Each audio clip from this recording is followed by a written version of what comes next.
सवय 2. 3 मिनिटे दात घासण्याची सवय. दात घासायची सवय प्रत्येकाला असते, परंतु बऱ्याच जणांना स्वच्छ दात घासायची सवय नसते. पण लहान वयातच जर दात स्वच्छ घासायची सवय लागली तर ती फक्त दातांच्याच नाही तर संपूर्ण शरीराच्या आरोग्यासाठी अत्यंत उपयुक्त अशी सवय असते. शास्त्र सांगतं की कमीत कमी 2 मिनिटे, जास्तीत जास्त 3 मिनिटे दात घासावेत. परंतु बरीच मुले ही पटकन दात घासून रिकामी होतात. अनेक वेळेला तो कालावधी 30 सेकंद ते 1 मिनिटाच्या आतला असतो. एखादं कर्मकांड करावं तसं दात घासणं अनेक घरात घडताना दिसतं. मग ही सवय कशी लावाल? ही सवय लागण्यासाठी आधी मुलांना हे समजून सांगणं आवश्यक आहे की दातात अन्नपदार्थ राहिले तर त्याचे परिणाम काय काय होतात. फक्त दातांवरच परिणाम होत नाहीत, फक्त दातच किडत नाहीत, तर ते कुजलेले अन्नपदार्थ पोटात जाऊन पोटातल्या अनेक गोष्टी बिघडतात. ही सवय मुलांना लागण्यासाठी दुसरी अत्यंत परिणामकारक पद्धत कुठली असेल तर त्यांना काही पायऱ्या ठरवून देणं. त्यातील पहिली पायरी म्हणजे हातात ब्रश घेऊन तो वॉश बेसिनमध्ये नळाखाली स्वच्छ धुणं. त्यानंतर दुसरी पायरी त्यावर पुरेशी टूथपेस्ट घेणं आणि टूथपेस्टचं झाकण घट्ट लावून ती जागेवर ठेवणं.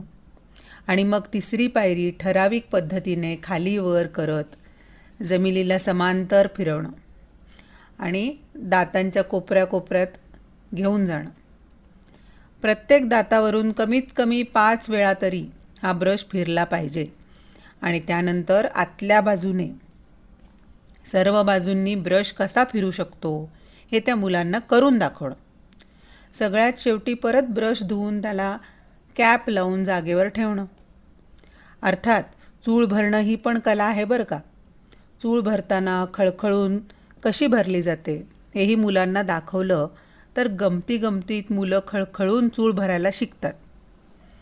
काही मुलं चूळ भरायला किंवा दात घासायला नाखुश असतात, कारण वॉश बेसिनपर्यंत किंवा नळापर्यंत त्यांचा हात जात नाही. त्यासाठी घरामध्ये त्यांचा हात नळापर्यंत पोचेल या आकाराचं स्टूल असणं आवश्यक आहे, जे पायाखाली देणं अनेक वेळेला उपयोगी सिद्ध होतं.